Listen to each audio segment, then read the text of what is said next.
Bon, bonjour à tous. Sincèrement désolé pour ce petit couac informatique. Normalement, d'habitude, les Mac, ça marche toujours direct, mais là, c'est pas le cas. Donc, c'est un grand honneur et je tiens vraiment à remercier le professeur Alotmani et toute l'équipe de l'organisation du congrès de m'avoir invité à parler aujourd'hui de sclérose en plaques. C'est effectivement une maladie beaucoup plus fréquente que les encéphalites, mais qui a aussi beaucoup de complexité, vous le savez très bien. Et on va pas perdre plus de temps. Euh, ah oui, donc ça, c'était la dernière diapo. On va le refaire. Voilà. Euh, qui a de grandes spécificités. Bien sûr, j'ai des déclarations, mais surtout, je voudrais remercier le professeur Christine Lebrun-Freinet à Nice, avec qui on a déjà parlé de ces sujets et qui a participé à l'élaboration des critères diagnostiques et à qui j'ai repris certaines diapositives qu'on a élaborées ensemble à différentes communication. Donc les critères diagnostiques évoluent énormément depuis les années 80 et notamment les critères de Poser en 83. Vous connaissez un peu toutes les révisions des critères de McDonald jusqu'à la nouvelle. En 83, le diagnostic était complexe et finalement on revient à quelque chose d'un peu complexe. On va pouvoir s'adapter à différentes situations cliniques et biologiques et radiologiques avec des diagnostics qui vont être plus ou moins certains selon l'association de différents critères et finalement dans cette hétérogénéité de la maladie, qui était un des problèmes majeurs pour découvrir des traitements et les montrer leur efficacité, parce qu'on traitait des personnes qui avaient des maladies complètement différentes finalement, et c'était compliqué d'homogénéiser un endpoint, des objectifs thérapeutiques. Et les critères diagnostiques ont toujours été là pour nous aider aussi à montrer l'efficacité des traitements, l'évolution de la maladie différente. Et c'est d'abord comme pour cela qu'ils ont été un peu mis en place, si on peut dire. Donc, dans les critères de McDonald 2001-2005, vous connaissiez les 9 lésions, les 3 lésions périventriculaires, une lésion juxtacorticale, une lésion sous-tentorielle, et puis sous-tentorielle pouvait être médulaire ou infratentorielle au niveau de la fosse postérieure, et puis 2 lésions où le LCR positif. Donc, on avait déjà toujours un petit peu cette espèce de couteau suisse avec certaines lésions, et puis l'intérêt du liquide céphalorachidien pour ce qui était de la dissémination spatiale. Pour la dissémination temporelle, qui est un des éléments absolument clé de cette maladie chronique, eh bien les nouvelles lésions ou les nouvelles poussées étaient de mise. Mais par contre, pour ce qui était des nouvelles lésions, il fallait attendre 3 mois et avoir des lésions nouvelles par rapport à une IRM de référence faite au moins 3 mois après le premier événement démyélinisant. Enfin, c'était un petit peu compliqué et un peu long. En 2010, il y a une vraie révolution. On a simplifié énormément les localisations nécessaires pour le diagnostic de sclérose en plaques, avec au moins une lésion dans au moins 2 régions typiques de la maladie, les lésions périventriculaires, juxtacorticales, sous-tentorielles, et la moelle, c'est individualisé comme une localisation très spécifique de la sclérose en plaques, vous le savez bien. Pour la dissémination temporelle également, dès la première IRM, une prise de contraste sur une lésion, alors que d'autres lésions ne prenaient pas le contraste, qui montre un peu la différence temporelle, pas comme dans l'encéphalomyélite aiguë disséminée, mais des lésions déjà cicatrisées, des lésions nouvelles actives, permettaient de retenir le diagnostic de sclérose en plaques avec une dissémination spatiale et de manière extrêmement rapide. Le patient fait une névrite optique, il a des lésions typiques dans au moins 2 territoires, il a une lésion qui prend le contraste et les autres non. On peut poser le diagnostic de sclérose en plaques avec bonne sensibilité et spécificité. Ces critères ont été rediscutés par McNIMS, par d'autres groupes. On est revenu un peu à 3 lésions. Corticales, on a précisé que c'était cortical ou juxtacortical, c'était la même chose. Il faut que ça touche le cortex, soit dans le cortex, mais pas séparé, ou vraiment contre le cortex, mais pas séparé par un liseré de substances blanches au niveau des fibres en U. Le nerf optique aussi est revenu un petit peu dans la bataille, puis on a enlevé le liquide céphalorachidien, et puis en 2017 on a révisé les critères, et puis on a finalement remis le liquide céphalorachidien, on a enlevé le nerf optique encore une fois, et ça c'est les critères qu'on connaît aujourd'hui. Ceux-là on les maîtrise, ils sont très simples, et ils sont très sensibles et très spécifiques. Alors comment faire mieux et simple? Je pense que le comité McNIMS, ECTRIMS, etc., tous les comités se sont un petit peu arrachés les cheveux. Mais on connaisse les limites de ces critères McDonald 2017 qu'on a depuis maintenant 7 ans, 8 ans, et ont voulu quand même aller plus loin parce qu'il y a d'autres patients qui ont très certainement une sclérose en plaques, on le sait tous, mais simplement ils ont que des lésions dans la moelle épinière ou ils ont que des lésions périventriculaires, on n'arrive pas à faire le diagnostic. Donc les grands principes du diagnostic de la sclérose en plaques révisé en 2024, c'est les symptômes subjectifs, ça reste bien sûr, la dissémination dans le temps et dans l'espace, ça reste indispensable. Exclure les diagnostics différentiels, c'est quelque chose qui reste parfaitement admis. En théorie, la clinique suffit, mais en théorie, parce qu'on veut toujours vérifier les choses avec au moins une IRM, le liquide céphalorachidien devient de moins en moins nécessaire. Et comment on fait en pratique? Alors, les discussions pour ces critères diagnostiques, donc publiés en 2025, là c'est assez récent finalement, elles concernaient le concept de dissimulation spatiale et temporelle, de la place du nerf optique, de la place du signe de la veine centrale et des lésions paramagnétiques, les PRL, la place du LCR, et puis d'adapter ces critères à différentes formes ou sous-types que sont l'ACEP primaire progressive, les formes pédiatriques, les formes tardives, merci, après 50 ans, les formes présymptomatiques ou asymptomatiques de sclérose en plaques et les présentations atypiques. Alors, pour aller à l'essentiel, la dissémination dans l'espace, ça reste exactement la même chose, périventriculaire, juxtacorticale, sous-tentorielle, médulaire, mais d'autres études ont montré que le nerf optique était quand même assez souvent associé à la sclérose en plaques. Dans cette étude espagnole, il y avait des cas d'atteinte du nerf optique qui étaient même parfois pas visibles sur l'IRM, et que les PEV, l'OCT pouvaient aider. Et finalement, quand on ajoutait la localisation nerf optique aux autres critères, on augmentait la précision des critères diagnostiques, l'accuracy à 87%. Et donc finalement, le comité a retenu d'ajouter le critère de la localisation du nerf optique dans les localisations pour la dissémination spatiale. Et ça, c'est un élément majeur. On sait que la névrite optique peut être liée à énormément d'autres pathologies que la sclérose en plaques. Il a moins de spécificité qu'une lésion médulaire, qu'une myélite partielle, qui est très, très typique de la sclérose en plaques. Mais, encore une fois, si on élimine les diagnostics différentiels et qu'on est prudent, et qu'on associe ça aux autres critères de localisation ou de dissémination dans le temps, eh bien, on garde une bonne spécificité. Donc, il y a 5 localisations, et pour reconnaître une lésion du nerf optique, il y a plusieurs méthodes. L'OCT peut aider, les potentiels évoqués visuels également, ainsi que l'IRM du nerf optique lorsqu'il y a la présence d'une lésion qui n'est pas évocatrice plutôt d'une neuromyélite optique, parce qu'elle n'est pas étendue, elle n'est pas bilatérale, elle est étendue au chiasma, etc. Donc, si on garde des bonnes spécificités de ce qu'on connaît de la neuropathie optique inflammatoire de la sclérose en plaques, on peut l'utiliser à bon escient. Et ça peut aider quand on n'a pas les autres localisations ou pas les critères diagnostiques pour faire le diagnostic, on peut le voir. Pour ce qui est de la dissémination dans le temps maintenant, vous savez l'histoire de la prise de contraste et des lésions qui ne prennent pas le contraste. Donc ça, bien sûr, ça reste des lésions simultanément rehaussées et des lésions non rehaussées.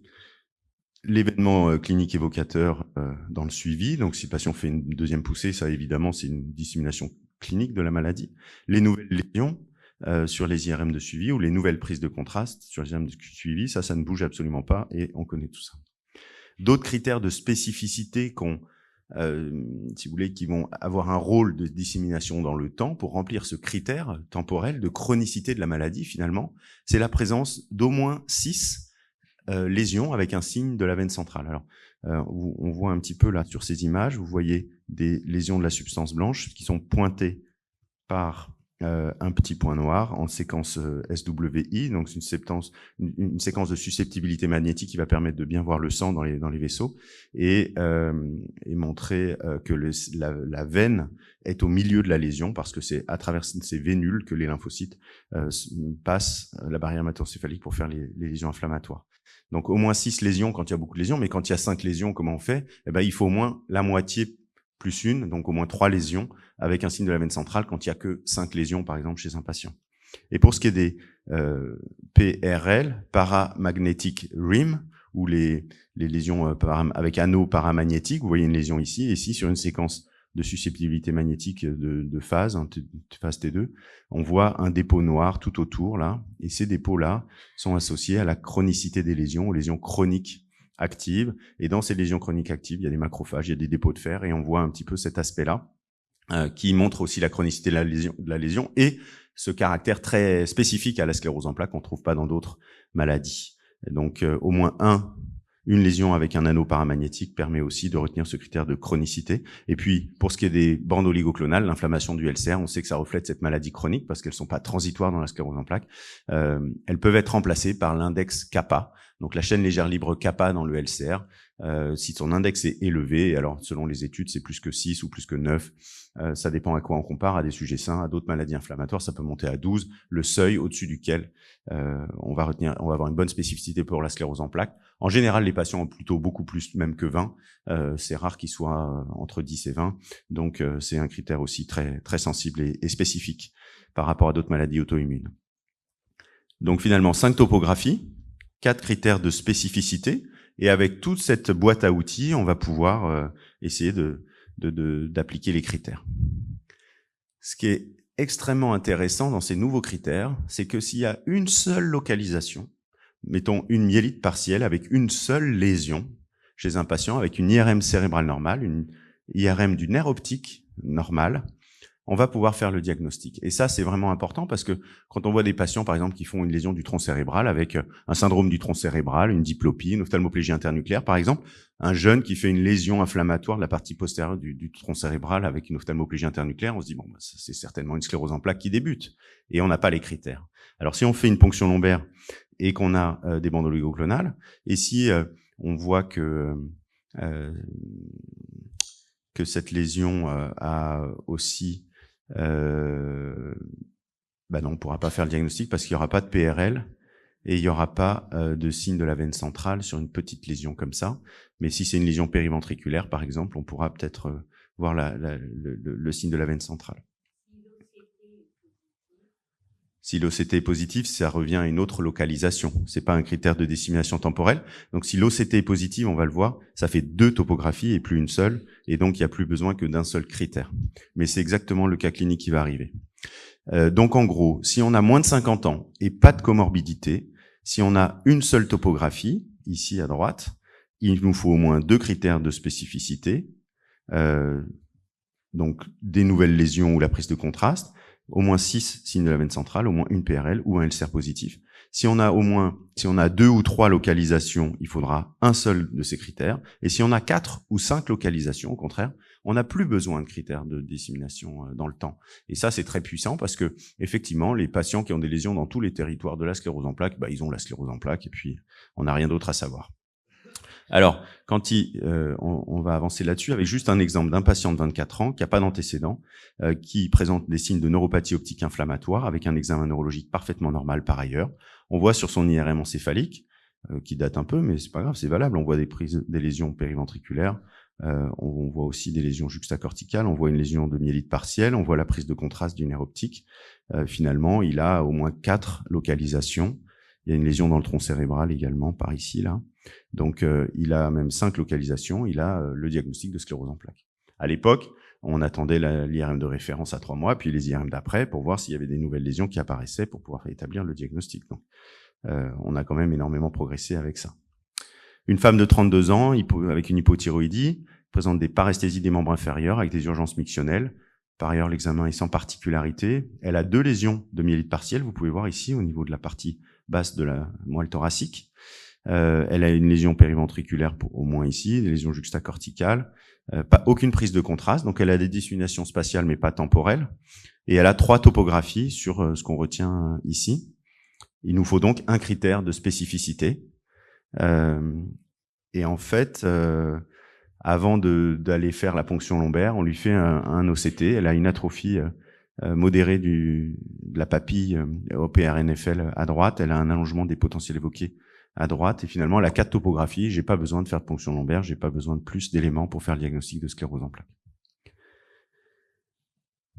Si elle n'avait qu'une seule, si on n'avait pas de lésion du nerf optique, il aurait fallu une ponction lombaire ou chercher avec les séquences de susceptibilité magnétique la présence de signes de la veine centrale, ou bien la suivre et voir si des signes apparaissent dans l'évolution avec des nouvelles lésions ou des prises de contraste. Le problème qu'on a dans la spécificité de ces critères pour dire que quand on a des localisations, toutes les localisations, on peut faire le diagnostic, c'est que certains patients ont d'autres maladies qui donnent des lésions de la substance blanche qui peuvent ressembler parfois à celles de la sclérose en plaques et notamment l'hypertension artérielle, toutes les maladies vasculaires. Et même dans la migraine, c'est aussi quelque chose qu'on voit assez souvent. Et donc le comité a décidé d'exclure de ces spécificités de diagnostic les patients de plus de 50 ans et les patients qui avaient des comorbidités quel que soit l'âge, hein, même 35 ans en migraine, il faudra un critère de plus, on va le voir. Donc, il faut augmenter la spécificité des lésions. Migraine, hypertension, tous les facteurs de risque vasculaire. À ce moment-là, on augmente la condition avec au moins une lésion médulaire ou un LCR positif ou 6 signes de la veine centrale. Donc, quand on a plus de 50 ans, on rajoute un critère. Donc, si on avait 4 ou 5 localisations, il faut quand même un critère de spécificité ou de dissémination dans le temps. Si on a 2 ou 3 lésions, il en faut 2. Et si on a une seule localisation, il en faut 3. Et là, ça devient compliqué, effectivement, à ce moment-là, sur une seule lésion, d'avoir tous les critères. Je vous présente maintenant le cas d'une patiente de 44 ans qui présente des troubles de la marche d'aggravation progressive sur 1 an, qui limite son périmètre de marche, avec une IRM cérébrale normale. Elle a 2 lésions médulaires. C'est la même IRM que tout à l'heure, bien sûr, vous l'avez reconnue. Elle n'a pas de prise de contraste et l'IRM montre la présence de bandes oligoclonales. Eh bien, finalement, elle a une lésion, 2 lésions dans une localisation, ce qui fait qu'elle ne pourra pas remplir les critères de dissémination dans le temps. Mais par contre, si elle a 2 lésions médulaires pour la CEP progressive, ça peut remplacer le fait d'avoir 2 localisations. Donc, soit il faut au moins 2 ou 3 localisations plus un critère de spécificité, plus la progression sur au moins 1 an. Mais si on a une progression sur au moins 1 an d'un handicap et 2 lésions médulaires sans autre localisation, un seul critère de spécificité suffit et la ponction lombaire peut tout à fait permettre de retenir le diagnostic dans les formes progressives de sclérose en plaques. Donc finalement, ça change assez peu pour la CEP progressive. On utilise les mêmes critères, sauf pour pouvoir faire le diagnostic quand il n'y a pas de lésion ailleurs que dans la moelle et quand il y a 2 lésions médulaires. Donc 12 mois et 2 lésions médulaires pour remplacer la dissémination spatiale. Ok.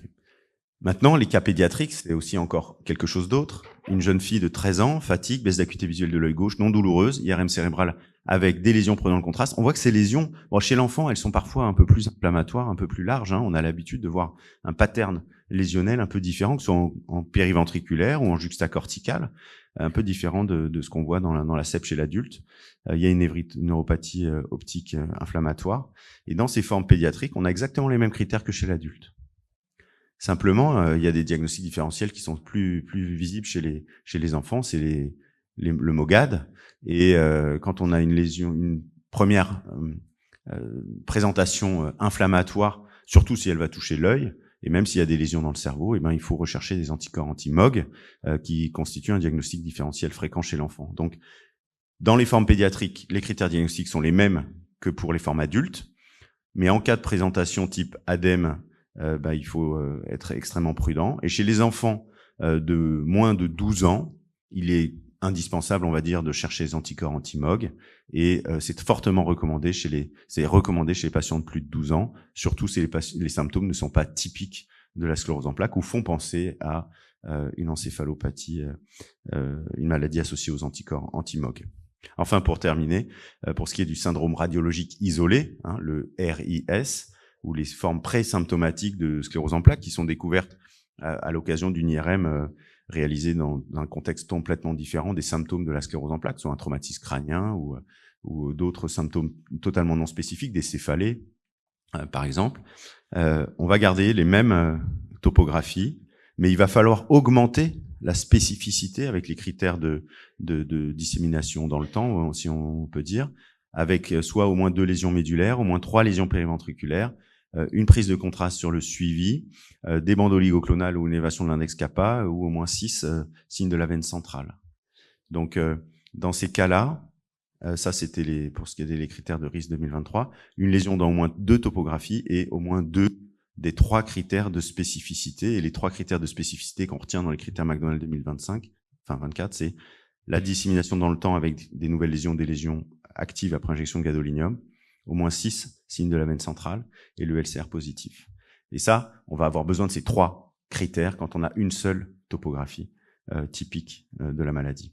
Donc, en pratique, vous avez compris qu'il faut énormément d'expertise parce que on a les critères 2017 qui sont vraiment extrêmement sensibles. On fait le diagnostic dans 90-95% des cas, en vrai, avec les critères 2017 qu'on maîtrise parfaitement et qui sont extrêmement simples.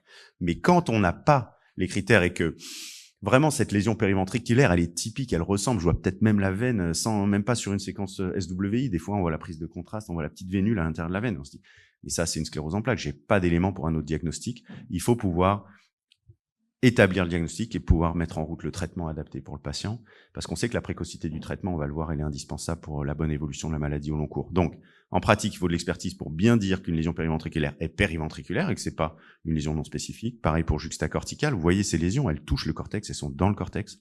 Les lésions infratentoriales, elles sont aussi typiques, elles prennent des axes le long des veines aussi du tronc cérébral, ça a été démontré très récemment de manière élégante et présenté à l'ECTRIMS.